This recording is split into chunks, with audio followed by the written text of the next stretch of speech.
Donc voilà, avant de commencer, j'aimerais encore remercier l'Université de la Nouvelle-Calédonie et puis le laboratoire Troca pour l'invitation à ce colloque, et plus particulièrement Caroline, avec qui on a l'habitude maintenant depuis quelques années d'échanger sur des thématiques liées à l'histoire, au patrimoine et au musée.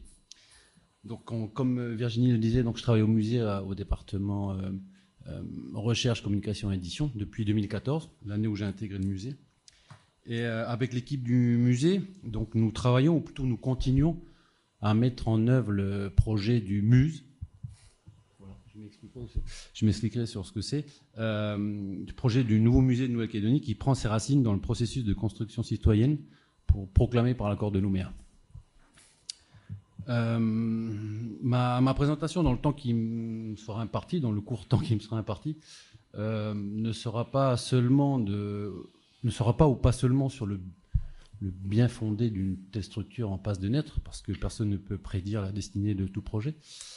Et ainsi, en tant qu'acteur parmi d'autres, je ne vais pas imposer un certain ordre du discours sur les bienfaits muséographiques d'un tel projet.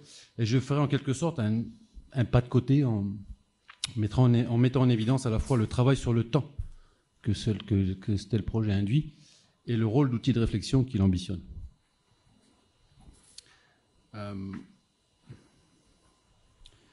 Empruntant l'esprit de l'accord de Nouméa proclamé en 1998, le projet du MUSE, alors j'explique ce que c'est que le MUSE. Le MUSE, en fait, ça a été proposé en conférence de presse officielle, qui sera le nouveau logo du musée de Nouvelle-Calédonie. En fait, c'est le sigle MNC, Musée de Nouvelle-Calédonie, sauf que le NC a été tourné sur le côté et ça donne MUSE. Voilà, donc, le logo du futur musée. Donc le projet de ce futur musée a emprunté l'esprit de l'accord de Nouméa, signé en 1998, qui se donne pour ambition de mettre en forme l'histoire de la Nouvelle-Calédonie, en y incluant des périodes historiques jusque-là absentes. Les contacts avec les Européens, le système colonial, les vagues d'immigration, les conflits, les manifestations culturelles et identitaires, ou encore la constitution d'un navire commun dont l'aboutissement se rapporterait à la question de l'indépendance. De cette ambition, l'institution muséale, donc, qui est le MUSE, est intéressante à prendre en compte en tant qu'objet scientifique, car elle agit sur la thématique qu'est le multiculturalisme en tentant de devenir un lieu de dialogue et de partage, mais se questionne également sur l'élaboration d'un nous, ou plutôt sur la pratique d'un nous, qu'elle tente de mettre en forme. Ainsi, le futur MUSE, ou tout l'enjeu du futur projet muséal, serait peut-être de proposer ou de permettre d'ouvrir de nouveaux champs de responsabilité inhérents au musée ou au public, pardon, quant à l'utilisation et les désirs de définition de chacun, car le rapport contextuel aux différences ou aux références culturelles fait résulter des questionnements qui s'organisent selon les prismes qui les mobilisent. Donc, le futur musée se propose d'être un nouveau lieu de transmission de l'histoire de la Nouvelle-Calédonie, et pour cela, est-il amené à devenir ou à redevenir un lieu de mémoire, un lieu de patrimoine au pluriel accepté, un lieu de réflexion. Quoi qu'il en advienne, il ambitionne d'être un lieu de référence d'une nouvelle mise en forme de l'histoire calédonienne, mobilisée dans un contexte ouvrant des perspectives possibles sur le temps et ses représentations. La référence au passé et à l'affirmation identitaire est très prégnante, comme on le sait en Nouvelle-Calédonie. Alors comment penser l'édification d'une certaine pédagogie muséale qui, dans le cadre de ce projet, implique un processus patrimonial en construction? Je vais faire un bref historique du musée de Nouvelle-Calédonie, donc ça va vraiment être rapide par rapport au temps qui nous est imparti. Mais c'est juste pour rappeler que l'histoire du musée de Nouvelle-Calédonie est intimement liée à l'histoire du pays en général. Prise de possession en 1853 et on réunit des premières collections de titres ethnographiques au début des années 1860. Période que l'on pourrait appeler le temps de la description, période qui est conditionnée par les expositions universelles, dont la Calédonie apparaît pour la première fois en 1862 à l'exposition universelle de Londres. On a du début des années 1860 jusqu'au début du XXe siècle des collections qui se mettent en place sans avoir un lieu réellement définie pour celle-ci. Et c'est à la suite de l'exposition universelle de 1900 à Paris, internationale de 1900 à Paris, que le pavillon de la Nouvelle-Calédonie donc est démonté et remonté en Nouvelle-Calédonie et qui ouvrira donc en 1905 pour accueillir le musée colonial, donc musée bibliothèque aussi Bernheim que l'on connaît aujourd'hui. Donc ce temps qu'on peut rappeler de la description de l'autre, hein, où l'ethnologie a aussi joué un rôle non négligeable, enfin pas toujours dans ses meilleures heures de gloire, va continuer mine de rien jusqu'au début des années 40. Longue période également où les collections se dégradent au fur et à mesure. C'est grâce à l'intervention de l'ethnologue pasteur Maurice Lénart qui va un peu tirer la sonnette d'alarme au gouverneur de l'époque en faisant prendre conscience de l'importance du patrimoine qui avait été collecté depuis et où le musée va plus ou moins infléchir son discours sur l'étude savante des sociétés indigènes. Voilà, donc en 1940, les collections sont toujours dans ces bâtiments-là, et ils vont rester jusqu'à 1971. Donc avant 71, dans les années à l'année 61, donc un projet de construction du musée voit le jour avec l'architecte Pierre Régas, et c'est en 71 avec le conservateur Luc Chevalier que le musée ouvre et qui est dans le même bâtiment actuel. Donc voici quelques illustrations des salles d'exposition et des espaces du musée dans les années 70.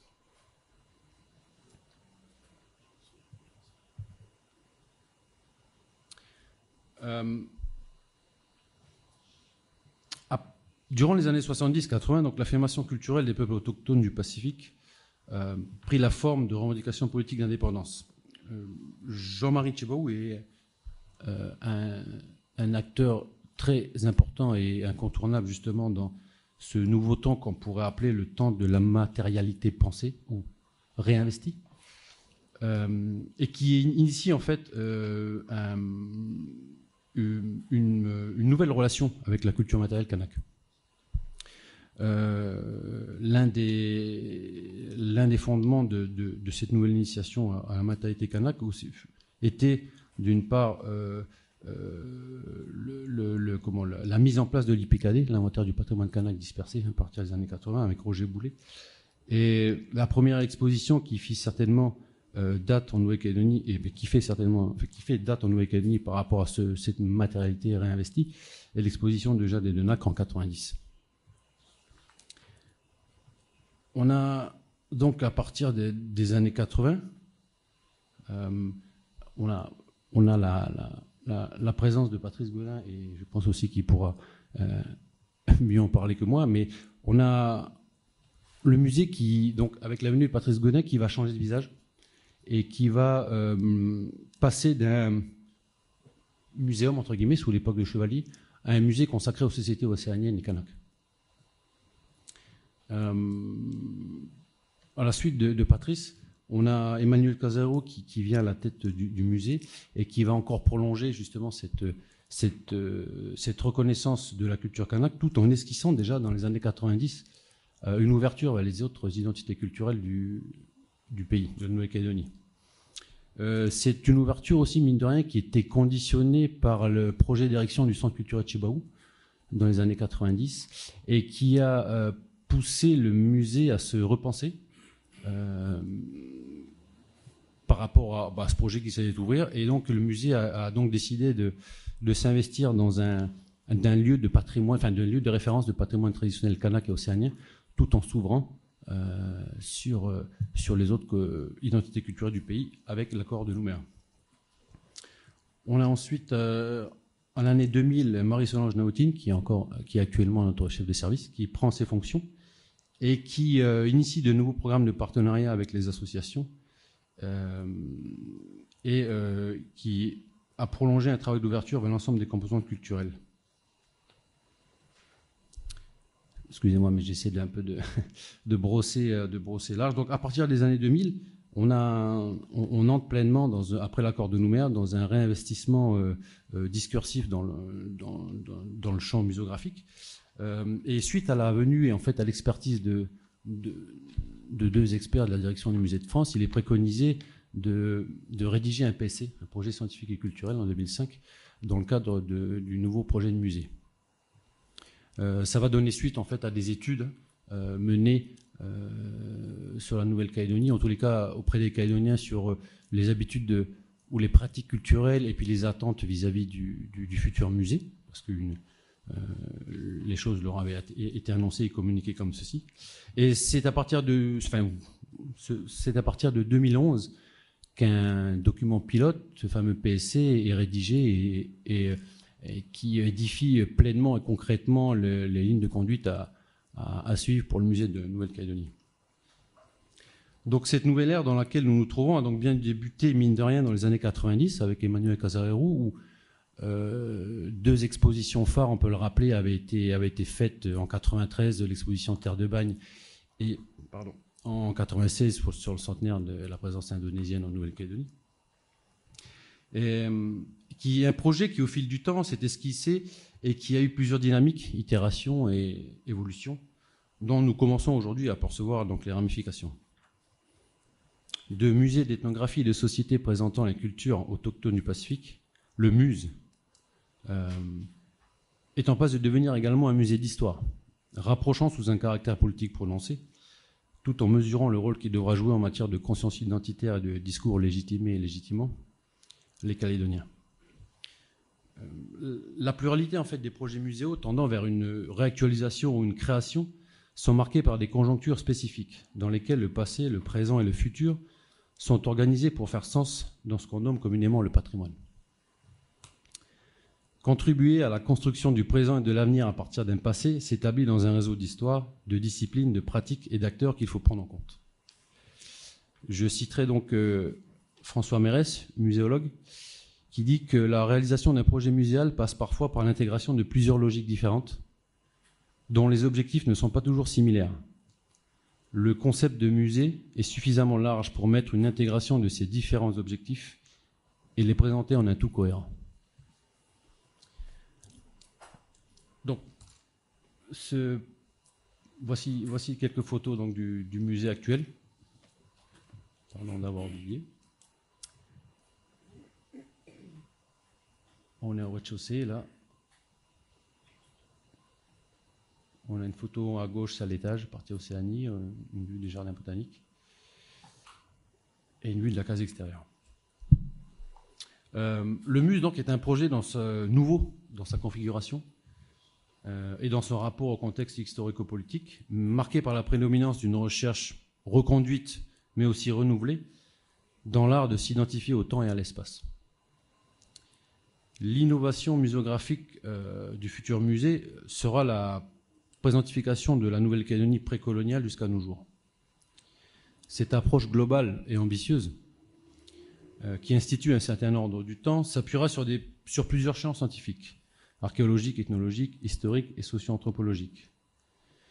Bien que le futur parcours muséographique est encore en chantier et pour lesquels nous ne pouvons encore parler plus précisément, nous pouvons annoncer que le visiteur découvrira dans les derniers espaces d'exposition l'histoire plurielle contemporaine de la Nouvelle-Calédonie, ainsi que la mise en avant d'une ouverture sur le temps, invitant les Calédoniens à porter réflexion sur des sujets concrets qui font sens dans le présent. Tout l'enjeu de ce spécimen muséal réside dans la conjugaison et la pratique des temps et son contenu qu'il mettra en forme. Lorsque l'on parle de conjugaison des temps ou un travail à faire sur la conjugaison des temps, on est amené aussi à parler d'une homogénéisation, d'une concordance, ou du moins d'un travail à mener sur une concordance des temps. L'histoire de la Nouvelle-Calédonie, qui est constituée par le fait colonial, bien sûr, et avec ses actes d'assujettissement, le bagne, l'intégration de populations diverses ayant pour dessein de développer cette terre des antipodes, et les événements politico-culturels de renversement de la domination, n'est pas sans conséquence sur le travail du temps. Cet usage du patrimoine, qu'est le futur MUSE, nécessite donc un agencement du temps et de l'espace s'appuyant sur un lieu symbolique pour produire des significations. Celle qui perpétue l'idée de peuple premier, qui met en relief l'hétérogénéité des populations arrivées au fil du temps et qui symbolise l'édification d'une société plurielle dans sa recherche de vivre ensemble. Ces significations inhérentes à l'accord de Nouméa ont donné lieu à des réflexions par rapport au projet de musée, avec l'équipe qui était en charge du projet avant que j'arrive. Et voici, pour résumer ce qu'il en ressortait, c'est que le musée a donc choisi, je cite, dans le projet scientifique et culturel de 2011, le musée a donc choisi d'appuyer son projet sur les principes énoncés dans l'accord, car celui-ci constitue l'acte fondateur de la reconnaissance d'une communauté de destin et de devenir un établissement fédérateur pour tous les Calédoniens. Le choix de prendre l'accord de Nouméa comme socle de la future philosophie du nouveau projet muséal met aussi en évidence que l'accord de Nouméa, en tant qu'acte historique et fondateur de la Nouvelle-Calédonie contemporaine, cet accord-là a, mine de rien, et a toujours donc des critiques à son égard, ne serait-ce que par rapport à la hiérarchie de la présence de chacun, l'entretien, le fait qu'il entretient, pour les critiques donc négatives à son égard, un rapport complexe avec les conséquences de la colonisation occidentale dans ces périodes d'ombre et de lumière, et le fait qu'il convoque aussi une histoire, pour certains, incomplète.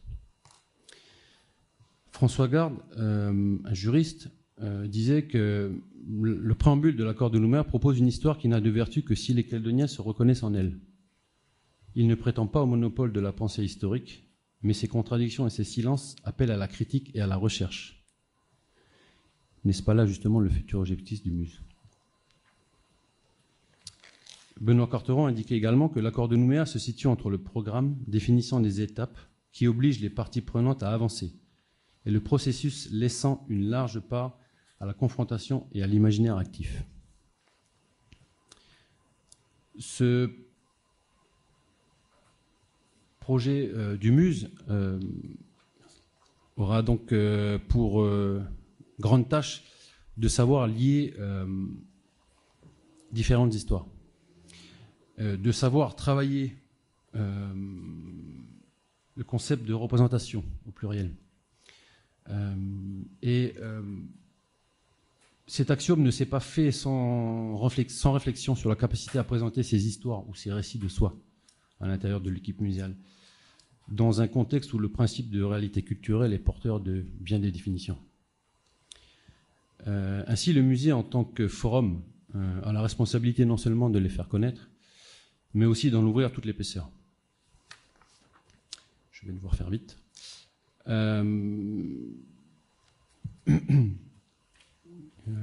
Donc, le but aussi que s'assigne le musée, c'est lorsqu'il devra intégrer ces, je vais employer un terme par rapport au musée australien, de multiple voices, c'est qu'il devra aussi se défaire de s'entériner dans une présentation communautaire.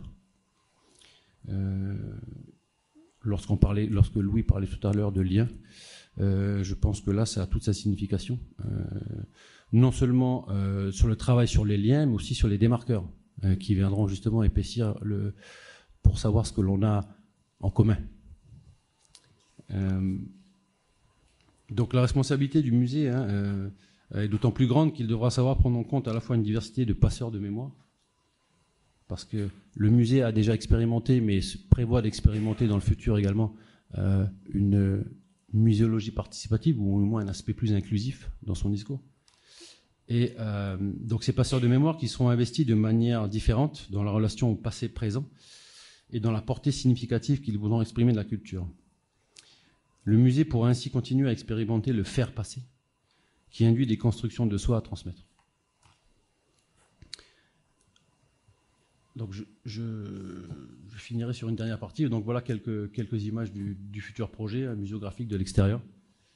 Là, ce sont des vues qui sont où on peut, disons, qui sont prises en face vers le Moka. Enfin, la vue voilà, vers le Moka. Donc futur projet, cette future arche.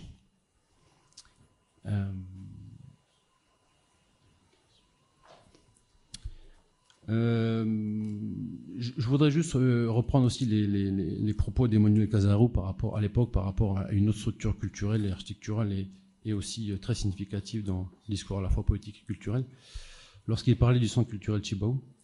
Nous sommes un centre culturel kanak, mais c'est justement parce que nous sommes enfin reconnus comme kanak que nous pouvons nous ouvrir et aller vers vous. Le centre n'est pas seulement un musée ou un espace de représentation des cultures, il doit aussi soutenir un projet de société pour la Nouvelle-Calédonie. Ce qui semble plus intéressant, c'est d'attendre que les gens deviennent de vrais partenaires. À ce moment-là, il se passe quelque chose de vrai. Le projet du Muse a donc pensé la mise en forme de l'histoire de la Nouvelle-Calédonie, conditionnée elle-même par le temps du destin commun. Le futur musée est une forme de pensée de l'histoire calédonienne telle qu'elle semblerait être présentée aujourd'hui. Mais ce discours et ce futur lieu n'est qu'un parmi d'autres, et sa réception n'en sera que plus bénéfique quant à l'impulsion expérimentale et imaginative que revêt le musée aujourd'hui. Il est certain que le musée, en tant que champ préoccupé, suscite un travail sur le temps, car la prégnance du politique sur la question identitaire est omniprésente. Ceci dit, le travail de l'histoire que le musée tente de mettre en place n'est pas un acte dépassé au sens où il s'actualise. Et il doit savoir se défaire de tout acte dirigé par lequel le musée passerait peut-être à côté de son rôle réflexif et de ses potentialités rédemptrices. C'est en cela que lorsque l'on parle de redéfinition du musée, c'est se questionner sur comment le temps est pensé et représenté. Le musée doit-il être un simple exécuteur d'un discours temporel régenté sur la société qui lui est contemporaine, ou doit-il jouer la carte d'innovateur en créant un nouveau lien social et de nouveaux rapports au savoir? Si l'on met en avant l'idée de musée de société, c'est que l'ambition est d'être contemporain d'une période. Et il semble que la nôtre est une nouvelle fois, justement de savoir proposer des expériences et des constructions possibles de la Nouvelle-Calédonie. Il faudrait ainsi porter réflexion sur une pédagogie temporelle qui travaille et remet en question les notions de transmission, de réception et de compréhension qui promeuvent les pratiques d'échange. Le futur musée, en tant que perspective d'un lieu commun, n'est peut-être pas le seul lieu d'une érection commune d'un sentiment citoyen, mais le lieu participatif d'un travail sur le commun, avant tout. Car l'expérience du soi constitutif d'un nous est encore à concrétiser. Comme nous l'indique Dominique Poulot, d'une manière générale, le musée expose moins des objets en vue d'une tâche ou d'une fonction que parce qu'ils peuvent jouer un rôle dans la réflexion sociale ou fournir des éléments de reconnaissance, d'interprétation et de compréhension. Bref, parce qu'ils s'avèrent bons à penser pour l'intelligence analytique. En filigrane du projet actuel, le musée servirait donc de lieu d'étude. Je vais terminer sur des propos recueillis lors de mes enquêtes de terrain en 2006 sur le Mwaka. Alors pourquoi est-ce que je prends le Mwaka comme exemple? Dans sa forme et dans sa constitution, le Mwaka est un projet différent. Ceci dit, il est assez similaire dans sa symbolique, dans la recherche d'un destin commun. Les phrases que je vais énoncer là ne sont pas comment dirais-je, ce n'est pas pour jeter le sort sur un projet qui n'est pas encore né ou pour lui dire une mauvaise étoile, mais le Mwaka est aujourd'hui aussi une place qui n'est plus un lieu de rassemblant à la construction d'un avenir partagé comme il a été il y a quelques années. Mais voilà ce que j'ai recueilli en 2005, lors de la période où le Mwaka était encore en pleine effervescence. Et on n'espère pas que ça deviendra par la suite le cas pour le musée. Donc, l'incertitude de tout projet, lorsque un des représentants du comité 150 ans après me disait « Le Mwaka est là pour accuser. Il accuse le fait qu'on ne fait rien entre nous. Il faut construire un monde meilleur pour nos enfants et pour ça on a besoin de tout le monde. Beaucoup de gens sont venus, des gens que l'on n'aurait jamais vus avant. Mais beaucoup d'autres ne sont pas venus, des politiques par exemple. Ce n'est pas un rassemblement politique et ils auraient pu venir en tant que personne. Aujourd'hui, je veux conjuguer le verbe être. Le jour où on conjugue le même verbe, c'est le destin commun. » Et donc voilà, c'est ce projet-là qui de certaine manière, a un peu les contours du Muse actuel, enfin en tous les cas dans la définition du Muse actuel, montre que des essais ont déjà été menés et que le travail renouvelé sur l'histoire et ses représentations, ou du moins le temps, est nécessaire. Voilà, merci.